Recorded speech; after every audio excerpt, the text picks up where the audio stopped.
warahmatullahi wabarakatuh. Perkenalkan, nama saya Lapio GA dari Fakultas Keguruan dan Ilmu Pendidikan dari Prodi Pendidikan Sejarah. Ingin membuat video tentang sejarah lokal, yaitu sejarah lisan dari tradisi lisan dari Kuantan Singing. Sejarah lisan tradisi mengantar anak pancar di Kuantan Singing.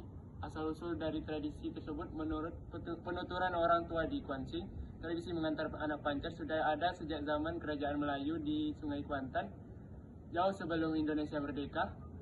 Pada masa itu, masyarakat hidup berkelompok dalam suku dan kampung adat. Setiap suku memiliki pemimpin adat yang disebut datuk, dan setiap upacara pernikahan selalu melibatkan adat istiadat turun-temurun. Pancar dalam bahasa Melayu Kuantan bermakna bercabang atau berkeluarga. Seorang anak yang menikah dianggap telah memancar dari pohon asal keluarganya. Artinya, ia sudah membentuk ranting baru dalam pohon silsilah. Karena itu, setelah akad nikah selesai, keluarga akan mengantar anak pancar, yaitu mengantarkan anak yang telah menikah ke rumah pasangannya secara adat.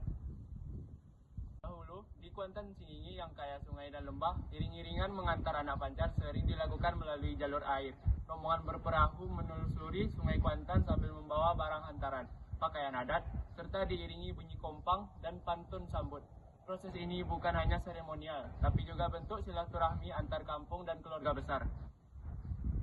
Dalam tutur orang tua-tua, mengantar anak pancar bukan sekedar mengantarkan anak ke rumah pasangan. Ia adalah tanda restu dan tanggung jawab. Orang tua seolah berkata kepada keluarga pasangan, maknanya dalam sekali.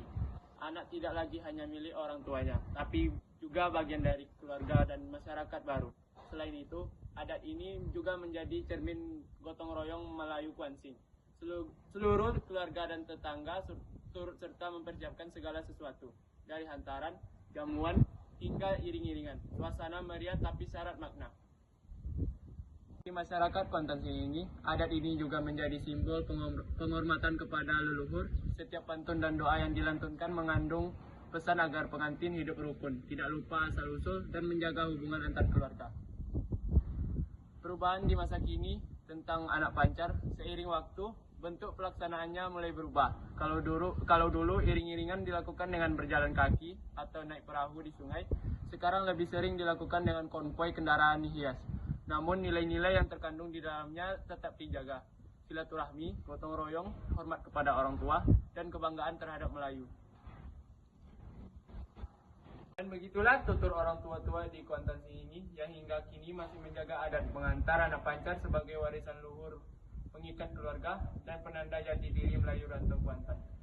Sampai situ tentang tradisi lisan dari Kuantan Singing tentang anak pancar. Saya Lapio GA, izin mundur diri.